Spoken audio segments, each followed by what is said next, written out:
Hello, boys and ghouls. Welcome to a very special interview episode of Dads in the Crypt. My name is Jason. I'll be your host. As part of our coverage of Twilight Zone, the movie, I am privileged to be talking to the director, Joe Dante, and the star, Jeremy Licht, of the It's a Good Place segment. Thank you, gentlemen, for taking the time to join me today. Oh, thank you very much. Although I must correct you, it's a good life, not it's a good place. Typo there. But actually, the episodes in the movie are not titled at all. Yeah, they are indeed remakes of other episodes, but there are no titles used. Okay. Well, first off, how long has it been since you two have seen each other? I would have to say since the movie came out. Yeah. I think it came out, was it 83-ish? 83, yeah. We're at 41 years. Yeah, well, we don't like to talk about those numbers. Nothing has changed since then. The world is the same, and we're the same. No, thank heaven. It's exactly the same as it was in 1983 or 1982 when we actually shot this. That's right. That's right. A lot of time at Warner Brothers, as I recall. Yeah. Worst places to be. Although lately, that's not true. Now, just seeing each other for the first time in so long bring up any specific memories or emotions? What is this bringing up for you? I'm happy to see him. I remember I had to stare at him for a long time. We had to edit this thing, so I would see him every day for months before the picture came out. He didn't have to do that with me. He just had to put with me on the set, and then he got to go home.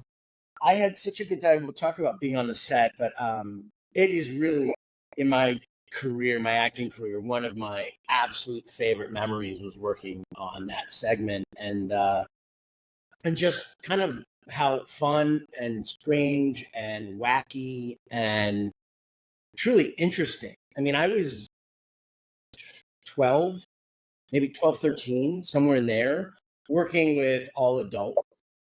And just the amount that was done when I was not on set, and then because I had to be in school, right? So I was in a trailer kind of off stage, and then I'd come on, and there was this just swirling of, I don't, not the word anxiety, that is too used today, but the swirling of intensity, right, amongst the other actors, and I kind of felt in the vortex, the center of that, but it was such a beautiful and fun experience with such professionals, and I was a kid, and as I remember, Joe was sort of the Willy Wonka of the whole thing, just running it and fun, right? Things that could have been just super intense were never. Like I never as a kid, again, that's my experience, never found it that way. I found it a huge amount of fun and laughter, and yet, if you watch it, you would not think that necessarily, which is kind of the beauty of movie magic. So I love it. I was a kid in. Now, Joe, let me start off with you. Growing up, were you influenced by the Twilight Zone? When did I do that? Did you? I'm still working on that. Yeah. When you were a younger man than you are now, did you grow up watching Twilight Zone? Did you have any favorite episodes? Of course. Who didn't? Yeah. I mean, the show actually had officially low ratings because most of the people who watched it were like under the age of 18. Mm-hmm. And it was every Monday, everybody talked about what was on Twilight Zone that Friday. There was Twilight Zone, Outer Limits, and Thriller with it too, and sometimes Hitchcock were the shows that people talked about. But Twilight Zone was in a special category because they were so dealing with science fiction concepts that had not been done on television. Television was big on spaceships and bug-eyed monsters, but not really, literary quality science fiction. And there were so many what ifs. What if we're all dreaming?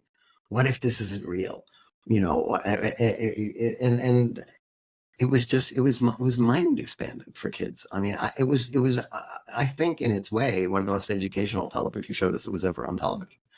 And it opened up our little minds. And it's been in constant reruns ever since. And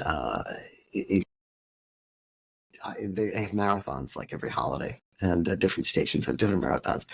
And I've seen all the episodes and more or less over and over. And, there are very few duds. I mean, almost all of them are really, really interesting. And Serling seemed to be preoccupied with the idea of going back into the past.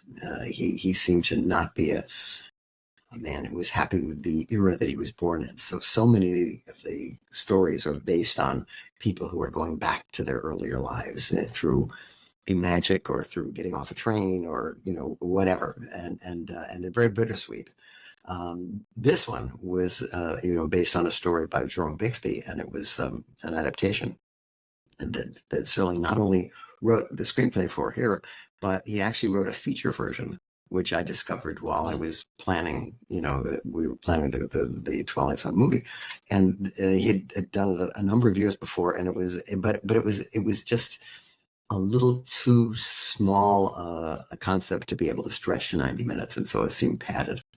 And so they never made the feature version.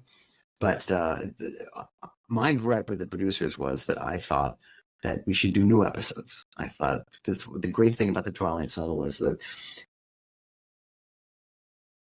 tackle science fiction stories that nobody else had done, and they all had twist endings. And the audience was very loyal, and they gravitated toward these shows, and they remembered. And so I said, well, if you remake the old shows, then the fan base they're already going to know how they end. So the twist endings are kind of shot. And they said, no, we paid for Twilight Zone. We want Twilight Zone, meaning something that's already been on the Twilight Zone. So I picked this particular short story because it had been done really, really well on the TV show, and it was very memorable. But the short story was a little different than what they had done with it in the rural setting of the TV episodes. And so my thought was, if I could disguise this episode so it'll take at least halfway through before the audience realizes which one this is a remake of, and that'll make it more interesting. And also because I was working with Richard Matheson, who wrote a lot of the Twilight Zones, and was an expert on the subject, and we had access to the Warner Brothers cartoon library, and so we thought, well, let's make our little boy he's not in a farmhouse, he's in a house that he's created himself, and he's created Cartoon Land. He's taken all these people and put them into this place that he loves, which is full of cartoons, and that turned out to be a great idea. And because we had such a wealth of material and sound effects and music and all that kind of stuff, we were able to create this very unusual kind of world that I don't think had been seen in movies up to then. Yeah, a lot of what you said reveals a lot more about the episode, because as someone watching it now, knowing what each segment is and you kind of lose a little bit of that surprise. But even watching, I really enjoyed how you shifted the focus away to a new character coming into I can't want to say Jeremy, but Anthony's world. Was narratively very interesting, because she's slowly discovering the horror that's there, instead of the episode where it's like the whole time you're like, it's intense and you're just afraid of this kid, but you're not afraid of the kid at first. It's kind of an escalation, like a roller coaster. Yeah, and also because of the absurdity of the situation, and the fact that the cartoons are all slapsticky funny, yet there's a pall of doom over the whole show, because these people are trapped and they can't get out, and they're all in it for themselves, and they're all willing to sell each other out to get away from Anthony. It was just a lot of fun to make, and of course we got to do some great art direction, and with forced perspectives and all that kind of stuff, and the cast was, I tried to choose, except for Kathleen, everybody had been in a Twilight Zone episode. Everybody in the cast had been on the show, and so I thought, because I liked the idea of doing a show that really was about the Twilight Zone, and did have all those Easter eggs, and did have all those references and things that Twilight Zone fans would recognize, and so they really got into the spirit of things, I'd say. Yeah. Now, can you tell me about the casting process for Anthony? How many boys did you look at? Were there any notable names that went on to be, big names? there were no notable kids that I remember seeing, and I do remember I had seen Jeremy in something else, and we had a very good casting director. I think it was Marion Dougherty, uh, and I did not see a lot of kids at all. And when we met Jeremy, he just I said, "This is the kid. Because he wasn't dangerous. He wasn't scary. He was very realistic and sweet even." And which is a counterpoint to the fact that he thinks of himself that way, but in fact can do whatever he wants, and he's a menace. Um, and so I couldn't have been happier with the way that casting worked out. Jeremy Flip, Jeremy Flip. So you didn't beat out Leonardo DiCaprio or anything. I think Leonardo was still in his crib. Yeah, probably. Sadly, I got years on him. So yes. Yeah, Jeremy. Let's flip over to you. How did you get into acting as a child? So my story of that is that I have a cousin whose mother was sending her out on auditions, and she happened to be working. She was working in film and TV and actually doing quite well. And we were the same age. And she used to say to my mom, "Why don't you call the agent and at least get a meeting?" And I was a pretty wild kid, like not wild like going out when I was a kid, but like wild in terms of I was playing soccer and baseball and running and energy and my mom said, "I don't know that he's going to be able to be contained enough to be in a casting session or learn lines or what have you." And finally, my mom relented, and we met with the agent. And while I would love to say, "Oh, it was overnight," it wasn't at all. It was audition booking, like print jobs, a Sears catalog in their summer whatever look. And then local commercials, a national or two commercials. I did a couple for like Texas Instruments, where the cow goes moo and stuff like that. And then from there, did a bunch of back in the day TV movies of the week were a huge thing where like ABC would put something that had some morals or something terrible happen to the mother or the father had to raise the kids or whatever it was. And I played that kid in a lot of different things with some amazing people. As I look back, just remarkable moms and dads that were A-list, but I was the kid and just happy to be there. And then the audition for Twilight Zone came along, and that was quite a process for me on the other side of it. And I love, Joe, hearing from you that you didn't look at it at many, because I don't remember it being the type of thing where like, oh, there's 30 kids in the room and oh, there's 2 producers or whatever. I don't remember that part of it. I do remember going on 2 or 3 auditions and meeting you and knowing you were the director and that it went well.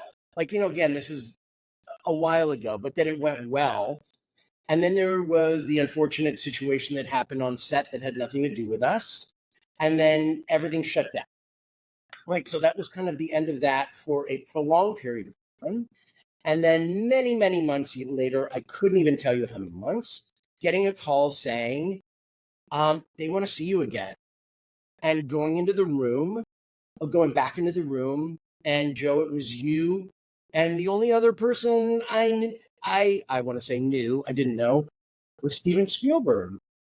And that was memorable, being in the room with you and Steven and reading and it going well. And I can't remember if there was another audition after that, but at some point there was an offer and it was like, you could pay me $3 for the week and I will be there because I want to. And it's amazing.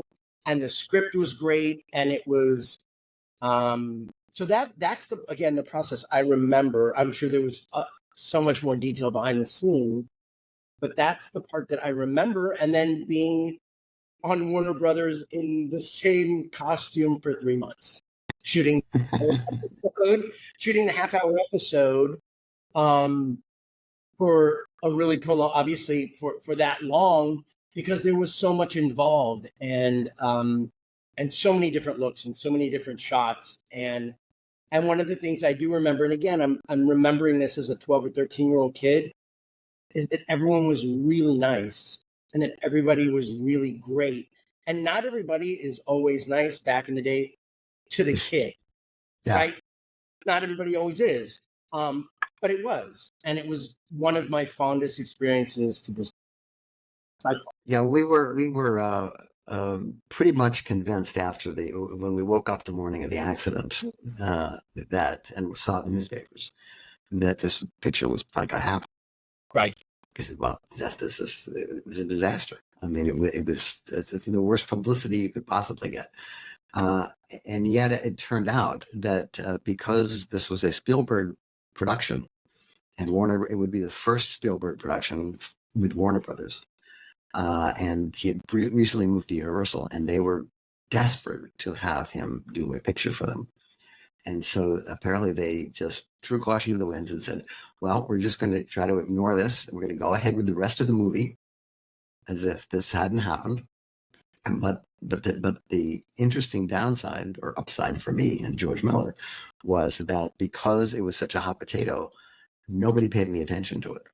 So there was absolutely no interference from the studio about anything. I'm not even sure they saw the dailies because it was like, we want this movie, we want it out, but we don't want to be responsible for it because, we don't know what's going to happen legally because there was a whole legal thing going on. Right.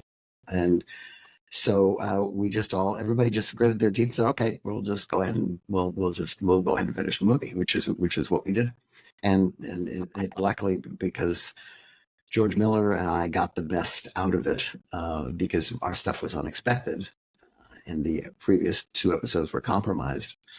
Partly because Stephen decided he didn't want to do the episode he was supposed to do because it was full of children at night and he was just involved in this horrible, legal thing.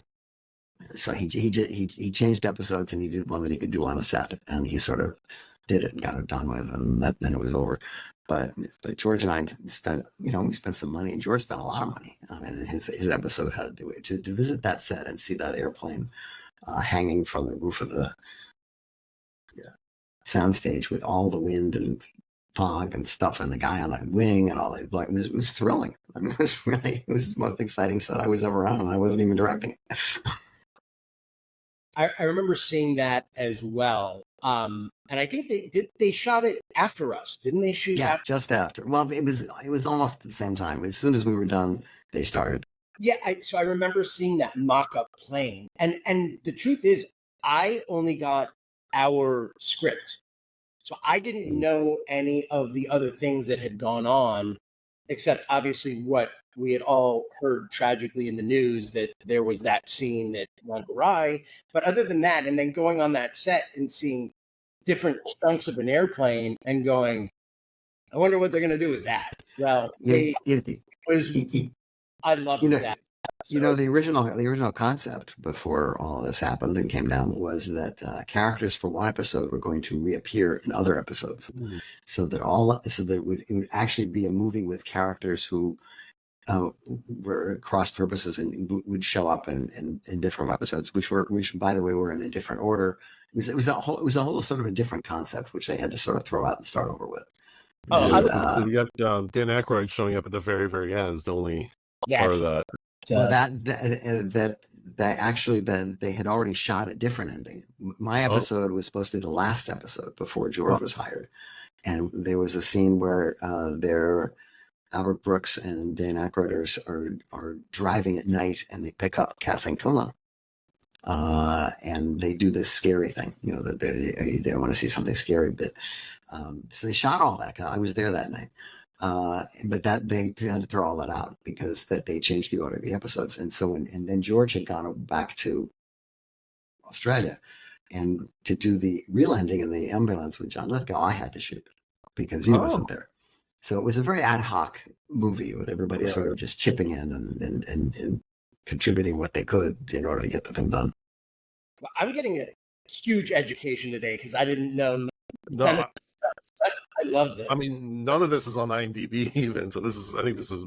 I wouldn't believe everything I read on IMDb anyway. No. Right? Yes. Right. No, Jeremy, I just want to go back for just a quick minute to your preparation. Did they have you watch the episode? And how did you prepare for this role?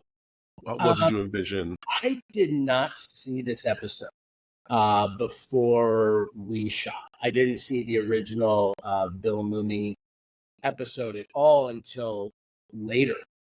And truly, I'm glad I'm glad that I didn't, Mhm. because it was just a fresh perspective. We wouldn't have wanted you to see it, so it's just as well. And it was really so different.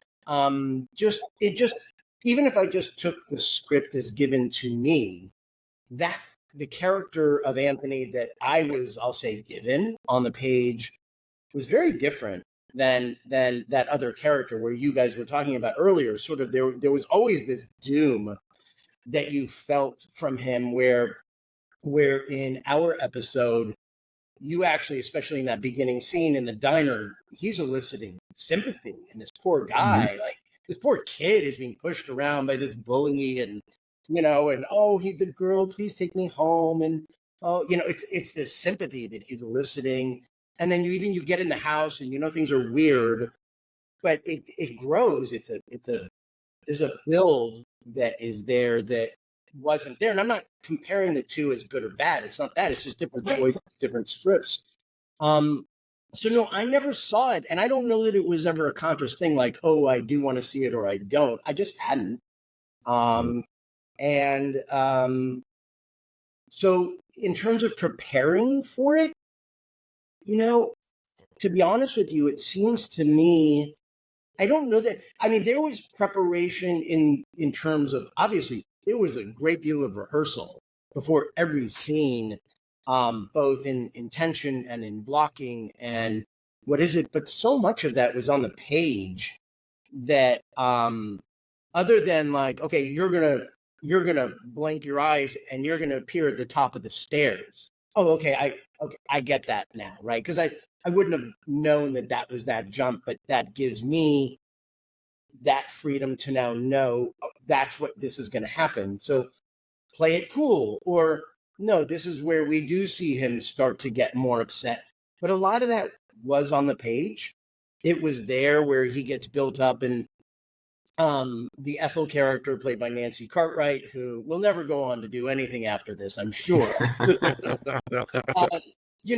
Really, she does the narrative, right? She spills it all out there. Like, don't you get it? Here's what's happening. And then he's done with it, right? So up until that, you don't see his build until she lays it out on the table for Kathleen's character, for Helen. And, but it really was on the page.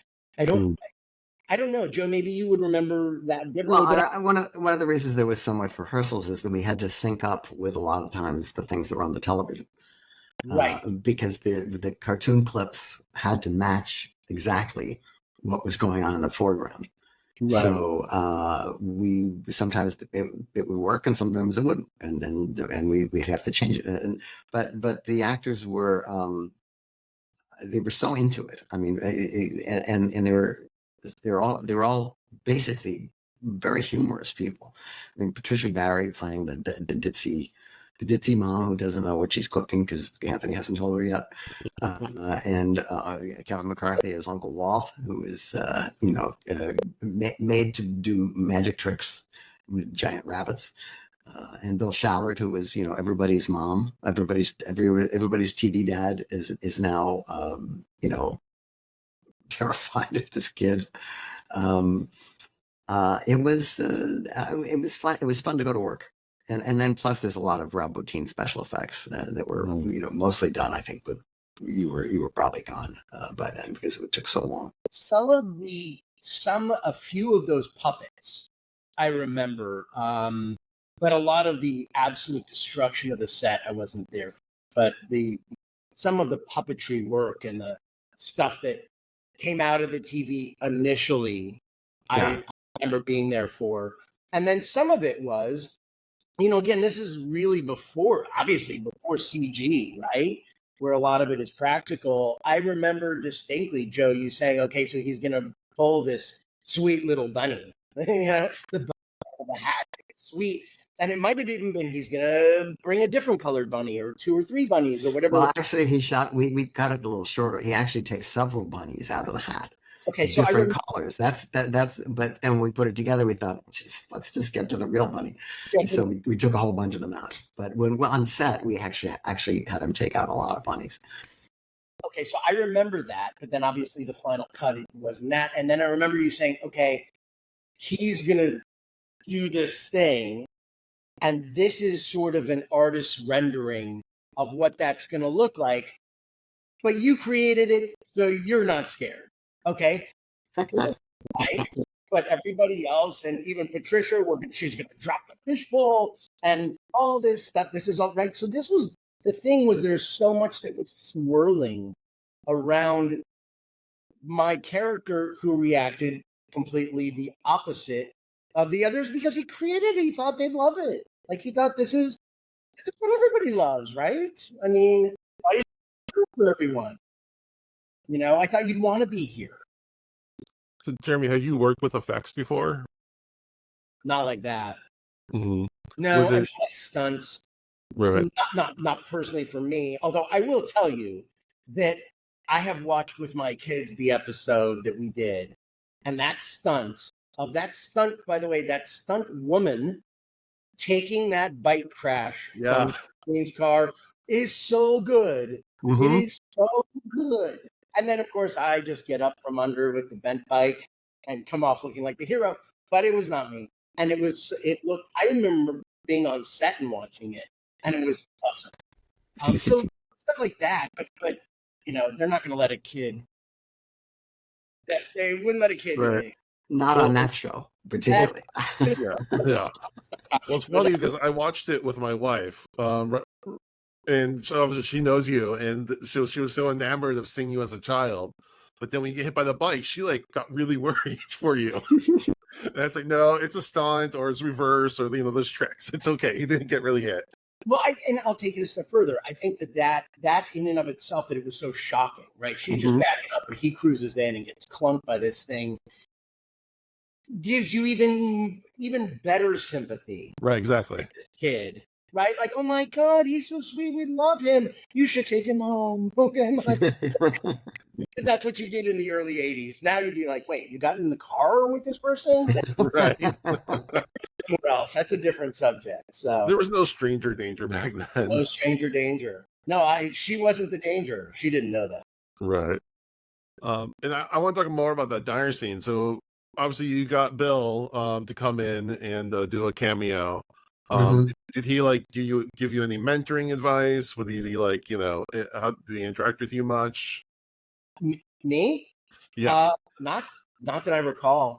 I don't remember them interacting at all, actually. No. I mean, most of it, he's sitting at the end of the bar, right? Just thinking of the way it was shot, is you're shooting my point of view of the two of them, and they're watching the boxing match, and the kid, he's smacking the thing, and so I really had very interaction with him. I had interaction with the other guy that came over all pissed off. And I remember working on that with him. I remember working on that sort of stunt of being pushed away, that it had to look enough that it would upset her, right? It couldn't be just this kind of gentle thing. It had to be significant enough that it would elicit a response in her. But I don't. That was my, and of course, and Joe, you would attest to this, is working with Dick Miller, which was my 2 minutes of doing that with him, but I know you worked a lifetime.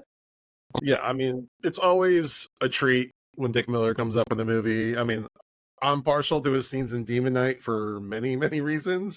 But obviously, Joe, you put him in all your movies. So I wonder for a moment you could pay tribute. Like, what was it about him that you found so captivating?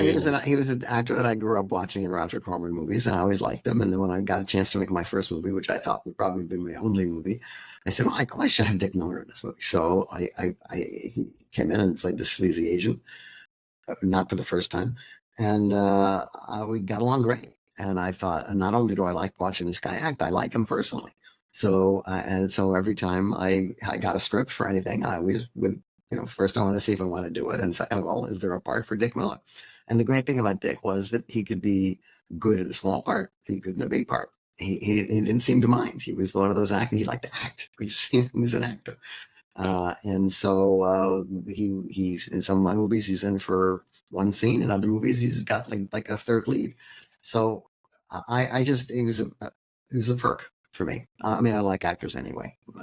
Most of the actors in this episode I worked with over and over in other pictures, because I just enjoy working with them. Yeah, Joe, I watched. I'm ready to do it, Joe. You let me know when I'll be there. Watch it. Can I tell you a crazy little anecdote? And I don't know, Joe, if you remember this.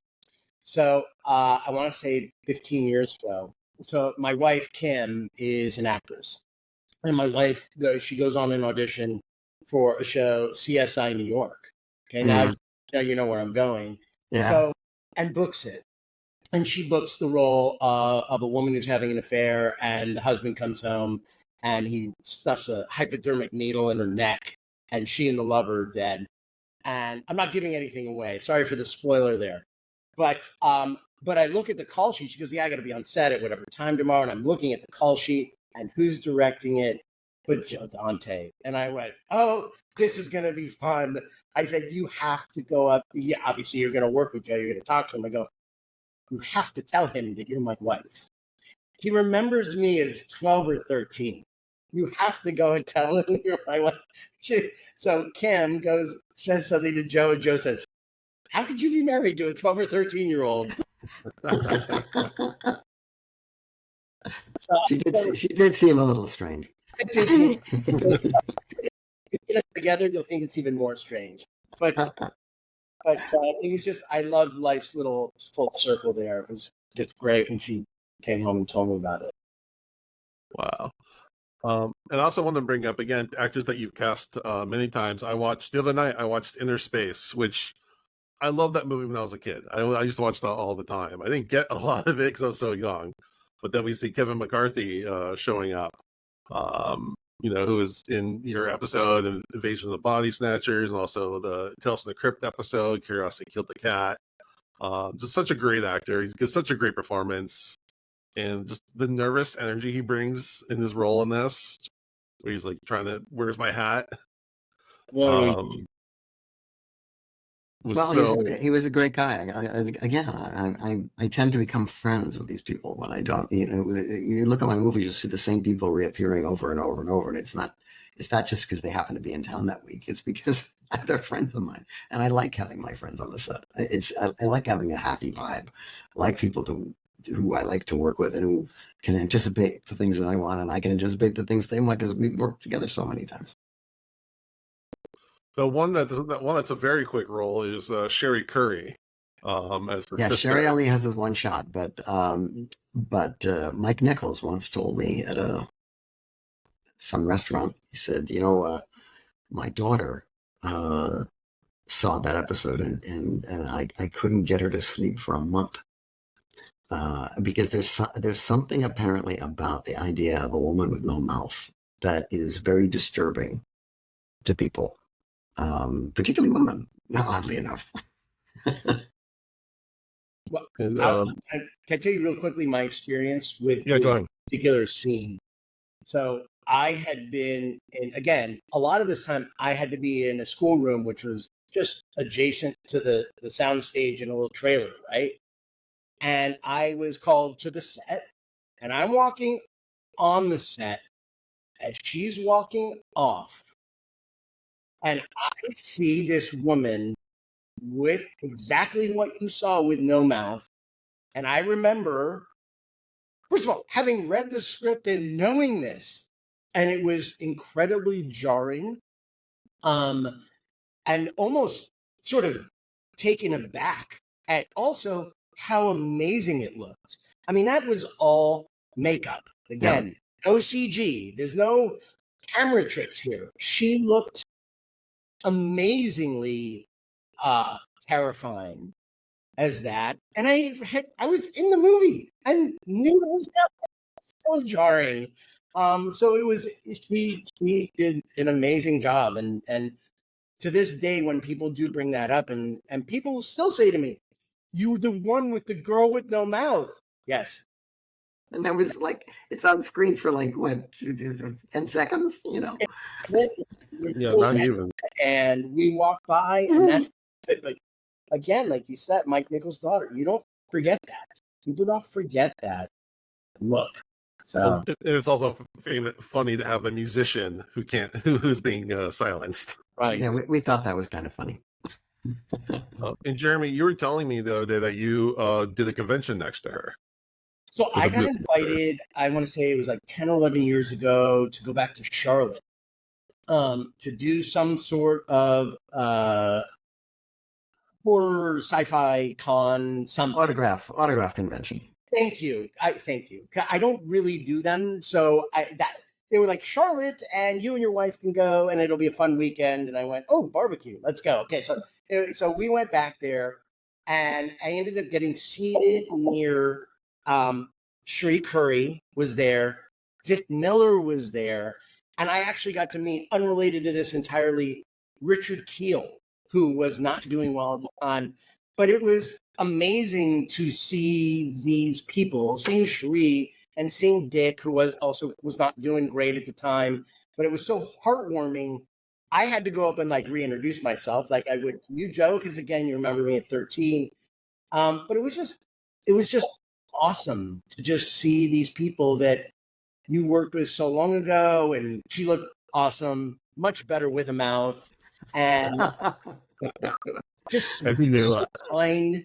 Yeah, I really enjoyed it. I like that reminiscing, and two of you being able to reminisce about these days that I have such fondness. What did you charge per autograph? For you, I'll give you a freebie. I'm just curious because the times have changed. I did one recently, and I was surprised at how expensive they were. 20, 25, 30, something. Yeah. I don't know what.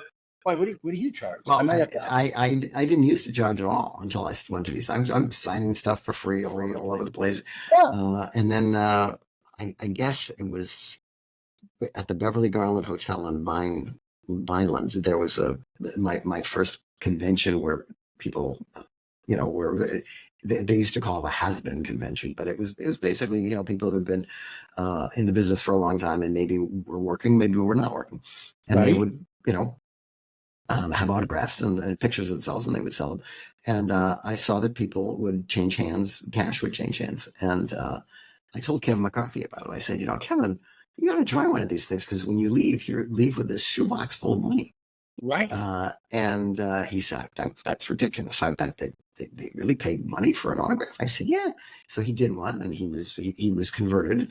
And then and Ken Toby and other people that I knew were all became these habitués of the autograph conventions. And now it's ballooned into they're all over the country now. Yeah. And they fly you different places and stuff. And Richard Dreyfuss was at one. I think he was getting $100 an autograph. Wow.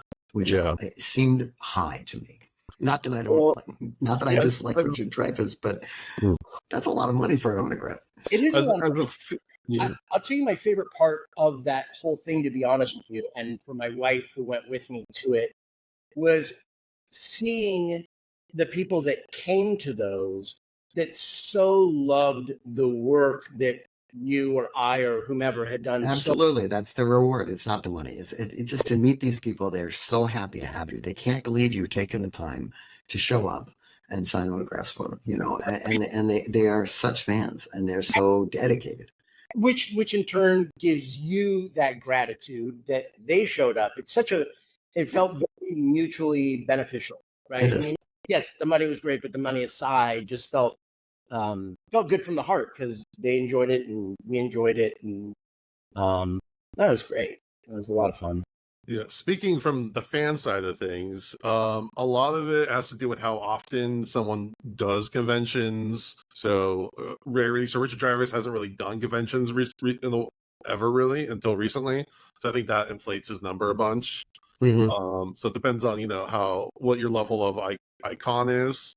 But prices have definitely gone up over the last 20 years, 10, 15 years since I really started going. I remember it used to be more like I remember getting Lance Henriksen to sign something for me maybe 15 years ago. It was like $20. And now the minimum is usually around 40 to 50. It's just an Yeah. inflation on everything.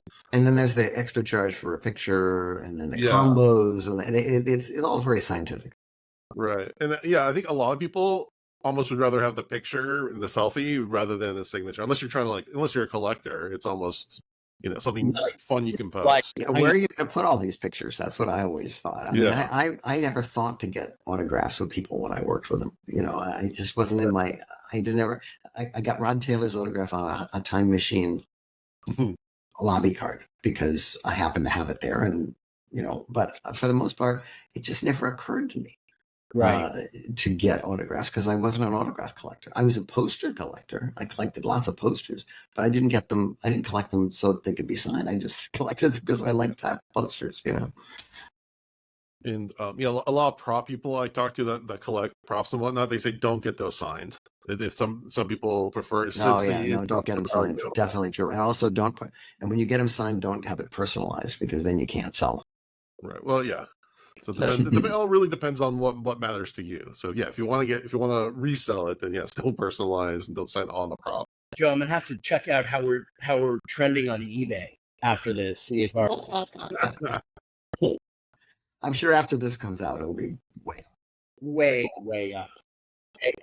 Hopefully. So again, just kind of opening up a little bit, what other, memories are you having now that you're reuniting and kind of bringing this topic back up? Any other fun shooting stories?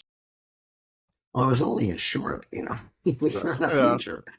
I was surprised when Jeremy said how long he worked on it. I didn't feel that I didn't think it was that long. I thought it was like maybe 10 days. Or what about the food scene? Because I know those can be kind of tedious or a little.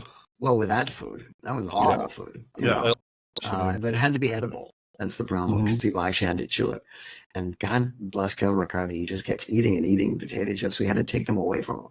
So it's like people ask me about that, the burger, and I said there was rubber cement on the burger. That's what was the reveal that was. But they said, "Did you eat it?" And I said, "Well, not really, because you can't do your lines with a mouthful of peanut butter." Whenever they, revealed that bun, I don't think was peanut butter. It was really, like you said, rubber cement or something that was gooey and gross. But it was no, I remember, but that shot, and I think it was like a 3-shot or whatever it was of the three of them, and he is just stuffing his food as much as he can get in there at one time, like a caramel apple in there, and chips and I mean, he used to throw himself into these parts. Clearly, no, everybody was great. I don't remember not having, sometimes you can be on a set and be like, yeah, everybody's great, but that guy was neutral, right? No, they all liked him actually. I think adult actors are always wary of doing scenes with kids. Sure. And you were not a precocious kid. You were not a scene stealer. You were not a cutesifier. You were not a Disney kid. You're a real kid doing a job. And they I think they really appreciated that. Well, that might be the biggest compliment I've heard in a long time. So I take that to heart and thank you. Okay. Well, before we wrap up, we're Dads in the Crypt. We every episode we give out some sort of parenting advice, fatherly advice, mentor advice. Jeremy, I know you and your family are a fantastic father, so I was going to ask you what advice you'd like to give our listeners. Wow, I'm not on the spot or anything here. What advice? Well, I'll tell you, so I have a 15-year-old daughter and I have an 11-year-old son. And as we get into these really interesting years, to say the least, with the internet and information, some true, some not true, all over the place, trying to be truthful. And I know that sounds so cliche and silly, but the BS end of it just doesn't work. And really, it's funny. Especially my 15-year-old daughter will ask me something, and I always say, if you ask me a question, I'm going to tell you the truth. You may not like the truth, but it is still the truth. And that is where I do my best to go with it. with an 11, and again, you always have to try to be age appropriate. It's very hard with 15 because that is these days, she's got as much information as is out there, right? Where he doesn't really always want to know at 11, but being truthful. And I think as she gets older and she looks back on her relationship with me, that if she can look back and say, yeah, I may not have always wanted to know, but he did tell me the truth and a few solid life lessons, then I think my job is. That's great. Joe, do you have any advice you'd like to give, either as a mentor or as a filmmaker? Well, I don't have any kids, so I can't give any advice about bringing up kids. Except if I did, I'd make them watch black and white cartoons to start, so that they can appreciate where we all came from. I think I can't imagine what it's like being a kid today. I mean, I was brought up in the 50s where it was a kid-centric period. I mean, there were everything that was okay for adults was generally okay for kids because that is the world we live in. And now it's obviously quite a bit different. And of course, the way that entertainment is consumed is so completely different than it was when I was a kid. I mean, we had, my first TV had like 9 channels. You had to get up from your chair to change it, which is why some of the things lasted so long, is because that's the next show, I'm not getting up. And then as soon as the clicker was invented, all of a sudden people were, I don't want to see that, I want to see this. And that changed. That was a big change in people's ability to concentrate on anything. And now there's so much available, so much information available that just is thrown at you without, and now we're in a position where we don't even know if it's real information because we have artificial information. Now we have artificial intelligence. We have stuff that can be faked, names that are faked, voices that are faked. Apparently there's a new app where you can, if you're an actor, you can sign on and let them imitate your voice, and they'll pay you money, and you could be narrating Mein Kampf, but it's okay if they give you the money. It's a very, very. I always thought it was a strange world even when I was a kid, but now it's a very strange world, and I think that to be a kid is you just have to be able to discern between what's real and what's not real, and the more movies you see, particularly movies from maybe before we were born, I think the better handle you'll have on the world. Because if you had to figure out what the world is like now from what's playing at the Bijou this week, you'd be very confused. Brilliant. All right, Jeremy, what do you have coming up that you want to plug or mention? Acting wise, I don't really have anything coming up right now. Last year, my wife and I did a short film called C23B, which is a fun little 12, 13-minute short, ironically taking place on an airplane with a guy who isn't doing so great on a plane. And that was a ton of fun. And that's on Vimeo. It's on Vimeo or Vimeo, or Never it right. Seeing it is probably better than. And otherwise, just plugging away and hoping to continue auditioning, because I'm getting my toe, my foot, and ankle all back into it while having a day job, and but still love the work.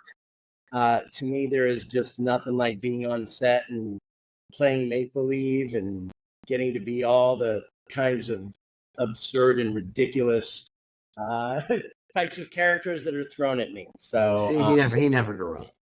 No, it was a lot more fun as a kid, for sure. Yeah, you have to pay taxes and anything. I know. So, but I am Jason. Let me say thank you to you for getting this together, and Joe, to be sitting virtually with you again is such a treat for me. So I thank both of you for bringing me in. Well, again, I appreciate you taking the time. Joe, do you have anything coming up you want to mention? You have your podcast, the thing, I got the my movies that podcast, The made us. Movies That Made Me. I got Trailers from Hell, my website, Mhm. which is an adjunct of that. Um, and I've got projects I've been trying to get off the ground, sometimes for 10 or 15 years, and you either give up on them or you keep going. One of them was about Roger Corman, but since he's passed away, that's become a little more iffy. And then there's one of his last wishes was he wanted to see a remake made of Little Shop of Horrors. And Wow. so he asked me if I would come up with something, and I came up with the idea of filming Little Shop of Halloween Horrors and make a Halloween movie out of it. And then we started working on the script, and then he passed away. And so there's been that's a kind of a bump in the road, but we're still hoping that we're still on track to do it. So it would be out next year. Wow. If you could have a wish, or if you could have Jeremy make anything conjure for you, what movie would you want to make? If you could ask Jeremy to conjure it for you. No, I don't think I'd ask him that. I think I'd ask him to eliminate certain political people. Well, yeah. Okay, so whatever you're thinking, I'm in. That is done.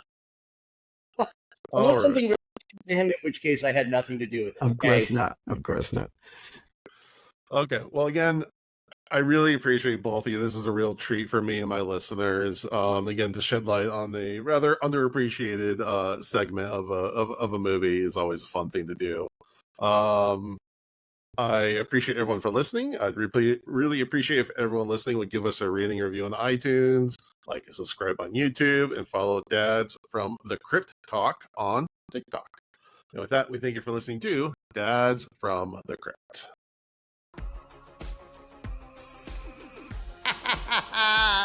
Follow Dads from the Crypt on Facebook, Twitter, and Instagram, or I will follow you to the grave. No, seriously, you really should watch. But be careful what you ask for. You may get it.